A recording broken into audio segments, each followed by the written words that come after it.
Hello everyone, आज हम class 6 NCERT Hindi के सेकंड चैप्टर को पढ़ेंगे जो कि है बचपन। देखो बच्चों, जो बचपन होता है वो बहुत ही प्यारा होता है, बहुत ही नटखट होता है। हम बचपन में बहुत सारी शैतानियाँ करते हैं, यानी कि जब हम बच्चे होते हैं हमें ना ही तो देखो कुछ भी कमाने की टेंशन होती है, कुछ भी अपनी मर्ज़ी से कहीं भी कुछ भी फैला देते हैं, बहुत सारी मस्ती करते हैं, बड़े लोग हमें बहुत प्यार करते हैं। मतलब हम बच्चे होते हैं, नटखट होते हैं, बहुत ही प्यारे होते हैं। तो जो लेखिका हैं चैप्टर की, उन्होंने अपने बचपन के बारे में हमें इसमें बताने की कोशिश की है। अपने बचपन की ओर वो हमें ले जा रही हैं, तो हम इसको पढ़ेंगे। मैं तुम्हें अपने बचपन की ओर ले जाऊँगी, यानी कि जो लेखिका हैं जिन्होंने ये चैप्टर लिखा है अपने बारे में बता रही हैं, वो हमें अपने बचपन की ओर ले जाना चाहती हैं। वो कहती हैं कि वो हमसे कुछ इतनी बड़ी होंगी कि वो हमारी दादी, नानी, बुआ, मासी, वो कुछ भी हो सकती हैं, लेकिन उनके परिवार के लोग उनको जीजी कहकर पुकारते हैं। हाँ, मैं इन दिनों कुछ बड़ा यानी उम्र में सयाना महसूस करने लगी हूँ, शायद इसलिए कि पिछली शताब्दी में पैदा हुई हूँ। वो कह रही हैं कि मैं पिछली जनरेशन में पैदा हुई हूँ, इसलिए मुझे खुद से लगता है कि मैं कुछ ज़्यादा बड़ी हो चुकी हूँ। मेरे पहनने ओढ़ने में काफ़ी बदलाव आए हैं। वो कहती हैं कि पहनने ओढ़ने में काफ़ी बदलाव आए हैं। देखो, जब हम छोटे होते हैं तब हम कुछ और पहनते हैं, शॉर्ट्स वगैरह पहनते हैं, और जब हम बड़े होने लगते हैं धीरे धीरे हमारे जो पहनावा होता है वो चेंज होने लगता है। फिर हम जीन्स वगैरह पहनने लगते हैं बड़े, फिर हम सूट वगैरह पहनने लगते हैं। तो ऐसे ही वो बता रही हैं कि पहले मैं कलरफुल कपड़े पहनती थी, वो रंग बिरंगे कपड़े पहनती थी, जैसे नीला, जामुनी, ग्रे, काला, चॉकलेटी। लेकिन अब उनको कैसे सफ़ेद कपड़े पहनने का मन करता है और हल्के रंगों को पहनने का मन करता है। अब वो गहरे कपड़े पहनना नहीं चाहती हैं, गहरे रंग की। मैंने पिछले दशकों में तरह तरह की पोशाकें पहनी हैं। जो लेखिकाएँ वो कह रही हैं कि जब वो पहले थी, अपनी अच्छी उम्र में थी, यानी कि जब छोटी थी, तो वो अलग अलग तरीके की पोशाकें पहनती थी, ड्रेसेस पहनती थी। पहले फ्रॉक, फिर निकर वॉकर, स्कर्ट, लहंगे, गरारे, उन्होंने काफ़ी सारी तरह की ड्रेसेस पहनी हैं। लेकिन अभी वो क्या पहनती हैं? अभी वो चूड़ीदार और घेरदार कुर्ते पहनती हैं। बचपन के कुछ फ़्रॉक तो उन्हें अभी तक याद हैं। वो बताती हैं हल्की नीली और पीली धारी वाला जो फ़्रॉक था वो उनका फेवरेट था। गोल कॉलर थे उसके और बाजू पर गोल कफ थे। एक हल्के गुलाबी रंग का बारीक चुन्नटों वाला घेरदार फ़्रॉक, नीचे गुलाबी रंग की फ्रिल थी। उन दिनों फ़्रॉक के ऊपर की जेब में रुमाल और बालों में इतराते रंग बिरंगे रिबन का चलन था। पहले लोग क्या करते थे, अपने हेयर्स में रिबन लगाया करते थे, कलरफुल रिबन रहते थे। जैसे आजकल भी आप लोगों के स्कूल्स में होता है ना, जो चोटियाँ बनाती हैं वो बच्चियाँ जो होती हैं वो रिबन लगा के जाती हैं, वैसे ही पहले कलरफुल रिबन लगाते थे ड्रेस की मैचिंग का। लेमन कलर का बड़े प्लेटों वाला गर्म फ्रॉक जिसके नीचे पर टंकी थी, 2 ट्यूनिक भी याद हैं। मतलब वो अपनी ड्रेसेस के बारे में बता रही हैं कि जो उनके बचपन की जो ड्रेसेस हैं वो जो उनके बारे में उनको अभी तक याद है। एक चॉकलेटी रंग का अंदर की कोटी प्याजी थी उसकी, दूसरा ग्रे कलर का था, उसके साथ एक सफ़ेद कोटी थी। मुझे अपने मोजे और स्टॉकिंग भी याद हैं। देखो बच्चों, मोजे जो हम लोग पहनते हैं, आप लोग पहनते हैं, स्टॉकिंग होती है, ऊपर तक होती है और एक बहुत ही पतला सा फैब्रिक होता है स्टॉकिंग का, ठीक है। वो इसी के मोजे जैसी होती है, बस उसका जो फैब्रिक होता है वो काफ़ी पतला होता है। बचपन में हमें अपने मोजे खुद धोने पड़ते थे, वह नौकर या नौकरानी को नहीं दिए जा सकते थे, इसकी सख्त मनाही थी। मतलब वो क्या करती थी, अपने मोजे वगैरह उनको खुद ही धोने पड़ते थे। जो काम करने वाली आती थी उनके यहाँ पे, उनको वो अपने मोजे वगैरह नहीं देती थी, वो केवल बड़े कपड़े ही धोती थी जो नौकर या नौकरानी उनके यहाँ आते थे। क्योंकि उनके जो पेरेंट्स थे वो मना करते थे, वो कहते थे कि तुम्हें अपने मोजे खुद ही धोने पड़ेंगे। इतवार के दिन उनका ऐसे ही सुबह स्टार्ट होती थी। वो लोग अपने जूते पॉलिश करते थे, वो और उनके भाई बहन अपने जूते पॉलिश करते, उनको चमकाते और अपने सॉक्स वगैरह धोते, जूते अपने मोजे धोते, जूतों को कपड़े या ब्रश से रगड़ते और पॉलिश की चमक उभरने लगती। सरवर, मुझे आज भी बूट पॉलिश करना अच्छा लगता है। हालांकि अब नए नए किस्म के शू आ चुके हैं, कहना होगा कि ये पहले से कहीं ज़्यादा आरामदेह हैं। हमें अब नए जूते मिलते, उसके साथ ही छालों का इलाज शुरू हो जाता। मतलब जो पहले जिस तरीके के शूज़ आते थे ना, तो जूते जब पहनते थे तो पैरों में छाले पड़ने लग जाते थे। नए नए जब शूज़ होते तो वो काटने लगते हैं ना, तो पैरों में छाले पड़ जाते हैं। उसके बारे में लेखिका बता रही हैं। जब कभी लंबी सैर पर निकलते अपने पास रुई ज़रूर रखते थे, क्योंकि आगे से जूते की वजह से पैर चुभने लगते थे, छाले पड़ते थे, तो उसमें क्या करते थे वो लोग, रुई लगा लेते थे। आज भी बहुत लोग ऐसा करते हैं। जूता लगा तो रुई मोजे के अंदर। हाँ, हमारे तुम्हारे बचपन में तो बहुत फ़र्क आ चुका है। वो कह रहे हैं कि हर शनिवार को वो लोग क्या करते थे, ऑलिव ऑयल या कैस्टर ऑयल उनको पीना पड़ता था। उनके पेरेंट्स उनको पिलाते थे। यह बहुत ही मुश्किल था। शनिचर को सुबह से ही नाक में इसकी गंध आने लगती थी, क्योंकि उनके पेरेंट्स को क्या लगता था, ऑलिव ऑयल या कैस्टर ऑयल पीने से उनकी जो हेल्थ होगी वो बिल्कुल सही रहेगी और उनको बीमारियां नहीं पकड़ेंगी। छोटे शीशे के ग्लास जिन पर ठीक खुराक के लिए निशान पड़े रहते हैं। खुराक मतलब जो हमारी एक डोज होती है ना, दवाई की जो एक डोज होती है कि इतनी मात्रा में हमें देनी है, वो उन्हें देखते ही मितली होने लगती। मितली मीन्स उल्टी होने लगती, वॉमिट। मुझे आज भी लगता है कि अगर हम ना पीते तो वह शनिवारी दवा तो कुछ ज़्यादा बिगड़ने वाला नहीं था। उनको लगता है कि अगर उनको ऑयल नहीं पिलाए जाते तो उनका कुछ ज़्यादा बिगड़ने वाला नहीं था, सेहत उनकी ठीक ही रहती, वो कहीं बीमार नहीं पड़ती। तो मैं बताऊँगी कि हमारे और तुम्हारे समय में कितनी दूरी हो चुकी है। अब लेखिका कह रही हैं कि हमारे और तुम्हारे टाइम में कितना डिफरेंस आ चुका है, वो हमें बताएंगी। यहाँ तक कि बचपन की दिलचस्पियाँ भी बदल गई हैं। पहले लोग क्या करते थे, उनके घरों में ग्रामोफोन होते थे, रेडियो और टेलीविज़न नहीं थे। अब तो रेडियो और टेलीविज़न होने लगे हैं, टीवी वगैरह होती है। वो कहती हैं कि उनके बचपन में कुल्फ़ी होती थी, जो कि अब क्या बन गई है, आइसक्रीम बन गई है। कचौड़ी और समोसा की जगह अब किसने ले लिया है, पेटीज़ में बदल गया है। शहतूत और फालसे और खसखस के शरबत अब कोक और पेप्सी में बदल गए हैं। उन दिनों कोक नहीं होती थी, लेमनेड और विम्टो मिलती थी। शिमला और नई दिल्ली में बड़े हुए बच्चों को वेंगर्स और डेविको रेस्टोरेंट की चॉकलेट और पेस्ट्री मज़ा देने वाली होती थी। हम भाई बहनों की ड्यूटी लगती शिमला मॉल से ब्राउन ब्रेड लाने की। हमारा घर मॉल से ज़्यादा दूर नहीं था, एक छोटी सी चढ़ाई और गिरजा मैदान पहुंच जाते। वहां से एक उतराई उतरते और मॉल पर पहुंच जाते थे वो लोग। कन्फेक्शनरी काउंटर पर तरह तरह की पेस्ट्री और चॉकलेट की खुशबू मनभावनी होती थी। हमें हफ्ते में एक बार चॉकलेट ख़रीदने की छूट थी। सबसे ज़्यादा मेरे पास ही चॉकलेट टॉफ़ी का स्टॉक रहता। मैं चॉकलेट लेकर खड़े खड़े कभी न खाती, घर लौट कर साइड बोर्ड पर रख देती और रात के खाने के बाद बिस्तर में लेटकर मज़े ले लेकर खाती थी। शिमला के काफ़ल भी बहुत याद आते हैं। खट्टे मीठे, कुछ एकदम लाल, कुछ गुलाबी रस भरी। कसमल सोच कर ही मुँह में पानी भर आए। चेस्टनट एक और गजब की चीज़, आग पर भुने जाते और फिर छिलके उतार कर मुँह में। चने जोर गरम और दानेदार अनारदाने का चूरन। हाँ, चने जोर गरम की पुड़िया तो तब थी अब नज़र भी नहीं आती है। पुराने कागज़ों से बनाई हुई इस पुड़िया में निरा हाथ का कमाल है। नीचे से तिरछी लपेटते हुए ऊपर से इतनी चौड़ी होती है कि चने आसानी से हथेली पर पहुंच जाएं।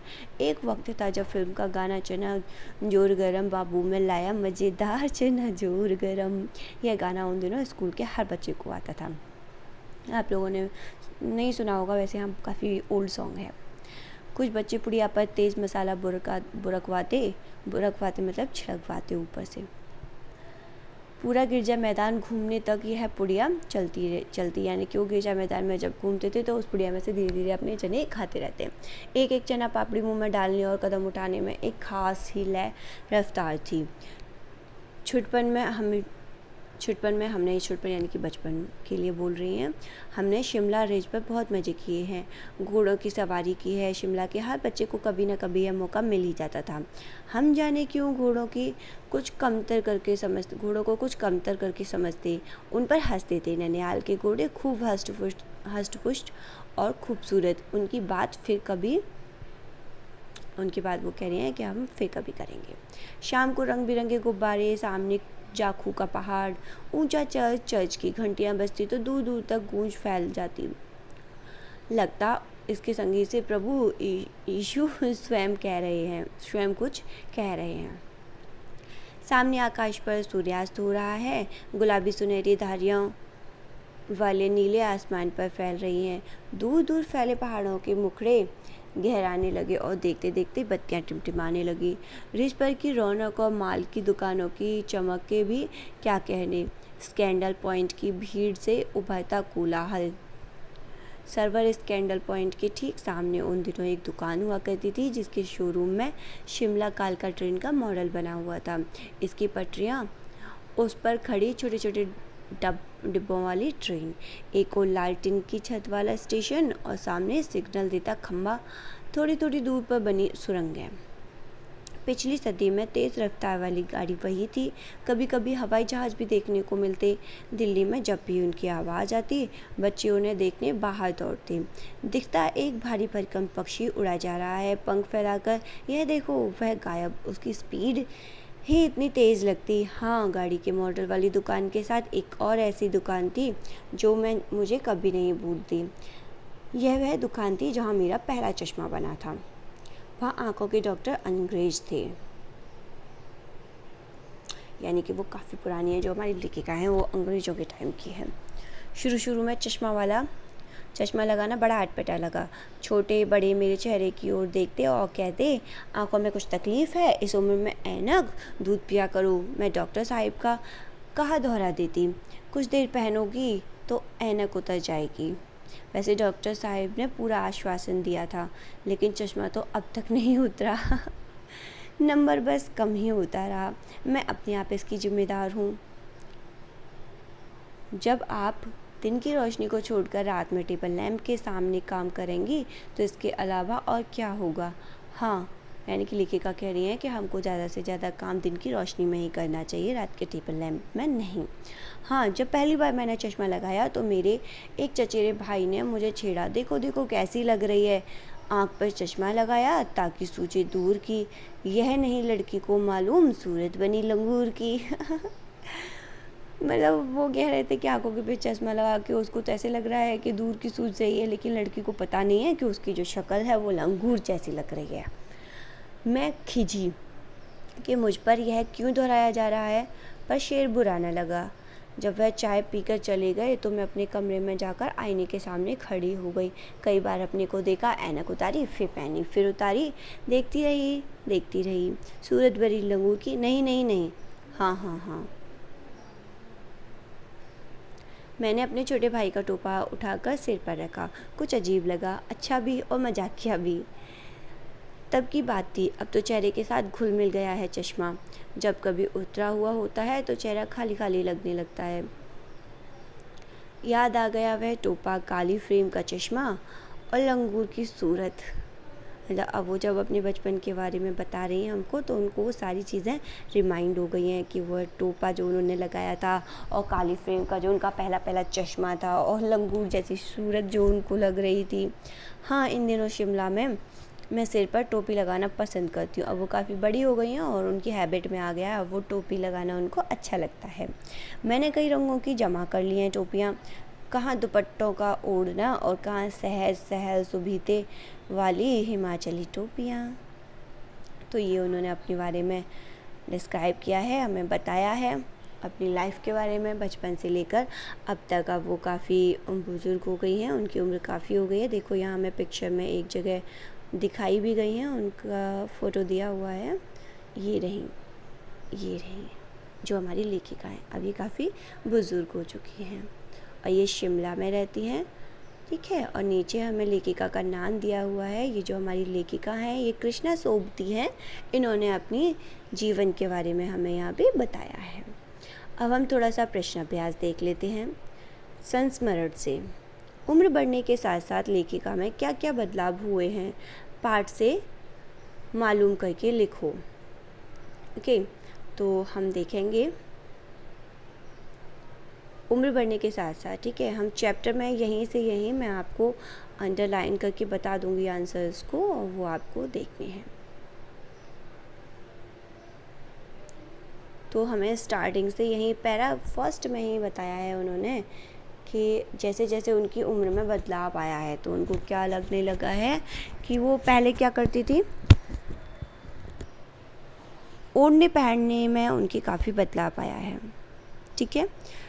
उम्र में जैसे जैसे वो सयाना महसूस करने लगी हैं तो उसमें क्या हुआ है, वह कह रही हैं कि मेरे पहनने ओढ़ने में भी काफ़ी बदलाव आए हैं। पहले मैं रंग बिरंगे कपड़े पहनती रही हूँ, यानी कि पहले वो क्या रंग बिरंगे कपड़े पहनती थी, नीला, जामुनी, ग्रे, काला, चॉकलेटी।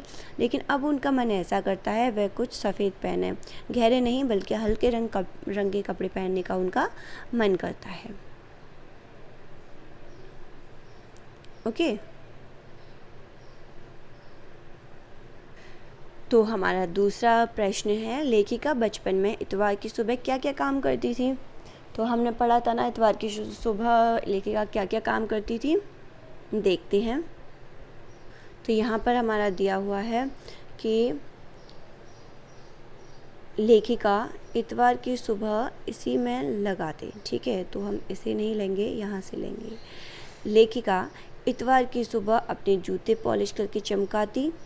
वह जूते कपड़े या ब्रश से रगड़ते या पॉलिश की चमक उभरने लगती, ठीक है। वह अपने मोजे भी इतवार की सुबह खुद ही धोने पड़ते थे उनको, ओके। तो हम इसमें लिख सकते हैं कि लेखिका इतवार की सुबह अपने मोजे खुद धोती और अपने जूते को पॉलिश करती और जूते को कपड़े या ब्रश से रगड़ती, जिससे कि उसकी पॉलिश जो थी वो उभरने लगती। अब हमारा तीसरा प्रश्न है, तो मैं बताऊंगी कि हमारे समय और तुम्हारे समय में कितनी दूरी हो चुकी है। यह कहकर कवि लेखिका क्या क्या बताती हैं। देखो, उन्होंने बताया है कि उनके और हमारे समय में क्या क्या दूरी हो गई है। जैसे कि उन्होंने बताया कि उनके टाइम में क्या था, उनके टाइम में ग्रामोफोन होते थे, जिसकी जगह अब किसने ले लिया है, रेडियो और टेलीविज़न ने ले लिया है, ठीक है। ये दूरी बता रही हैं वो उनके और हमारे समय की, ठीक है। उनके समय में क्या था, कुल्फ़ी होती थी, जिसकी जगह अभी आइसक्रीम ने ले ली है। उनके समय में कचौड़ी समोसा होते थे, जिसकी जगह अभी पेटीज़ ने ले ली है। उनके समय में शहतूत और फालसे और खसखस के शरबत होते थे, जिसकी जगह अब किसने ले ली है, कोक और पेप्सी ने ले ली है, ठीक है। चौथा प्रश्न देख लेते हैं। चौथा प्रश्न है, पाठ से पता करके लिखो कि लेखिका के चश्मे लगाने पर उनके चचेरे भाइयों ने क्यों छेड़ते थे। अच्छा, इसका हमारा उत्तर है कि लेखिका ने जब पहली बार चश्मा लगाया था तो वो उनकी जो शक्ल थी वो थोड़ी अजीब सी लग रही थी। पहली बार जब हम कोई काम करते हैं हमें थोड़ा अटपटा लगता है ना, तो उनके जो चचेरे भाई थे उन्होंने पहली बार उनके चश्मा लगाने पर वो अजीब सी लग रही थी, तो उनको चिढ़ाया। उन्होंने उनको क्या कहकर चिढ़ाया, जो उनके चचेरे भाई थे उन्होंने कहा, आँख पर चश्मा लगाया ताकि सूझे दूर की, यह नई लड़की को मालूम सूरत बनी लंगूर की। उन्होंने उनको इसलिए चिढ़ाया कि वो अजीब लग रही थी और उनकी जो शक्ल थी वो लंगूर जैसे उनको लग रही थी। पांचवा प्रश्न है, लेखिका बचपन में कौन कौन सी चीज़ें मज़ा ले लेकर खाती थी। उनमें से कुछ प्रमुख फलों के नाम लिखने। अच्छा, ठीक है। सबसे पहले हम लिखेंगे कि लेखिका को सबसे ज़्यादा पसंद था चॉकलेट खाना, ठीक है। तो वो क्या करती थी, चॉकलेट को रात के खाने के बाद अपने बिस्तर में लेटकर मज़े ले लेकर खाती थी, ठीक है। ये हमारा हो गया यहाँ से फर्स्ट वाले क्वेश्चन का आंसर कि चॉकलेट को मज़े ले लेकर खाती थी। उसके बाद कुछ प्रमुख फलों के नाम हमें लिखने हैं। तो फलों के नाम हम यहाँ से ले लेंगे कि उनको क्या क्या खाना ज़्यादा पसंद था, ठीक है। तो उन फलों के नाम भी इसमें दिए गए हैं। फल भी हैं और कुछ अलग भी चीज़ें हैं, तो हम सभी को लिखेंगे यहाँ पे कि खट्टे मीठे कुछ काफ़ल थे। शिमला के काफ़ल भी उनको बहुत याद आते थे, यानी कि कुछ खट्टे मीठे काफ़ल और कुछ लाल तो कुछ गुलाबी। और रसभरी, कसमल, ये फल हैं जो उनको पसंद थे, ठीक है। रसभरी, कसमल सोच कर ही मुँह में पानी आता है। तो गुलाबी, कुछ लाल कुछ गुलाबी, रसभरी, कसमल, चेस्टनट हो गया और एक गजब की चीज़, यानी कि चेस्टनट, एक और गजब की चीज़ चेस्टनट के बारे में उन्होंने बताया है। और आग पर भुने जाते और फिर छिलके उतार कर मुँह में। और उनको चने खाना बहुत पसंद था, ठीक है। और अनारदाने का चूरन वह खाती थी। ये बस यही सारी चीज़ें हैं। तो फलों में हम यही चीज़ें लिखेंगे कि लेखिका को वह सबसे ज़्यादा उनके पास चॉकलेट होती थी, जिसे वो रात को खाने के बाद मज़े बिस्तर में लेट कर मज़े ले लेकर खाती। और कुछ फलों में काफ़ल, खट्टे मीठे और लाल गुलाबी काफ़ल, रसभरी, कसमल, चेस्टनट उनको पसंद थे और वह क्या करती, भुने हुए चने भी खाती थी, ठीक है। तो यहाँ आपके ये जो प्रश्न उत्तर हैं 5 वो कंप्लीट हो गए हैं। ये संस्मरण से हो चुका है। इसके बाद संस्मरण से आगे से दिया हुआ, लेखिका की तरह तुम्हारी उम्र बढ़ने से तुम्हारी पहनने ओढ़ने में क्या क्या बदलाव आए हैं।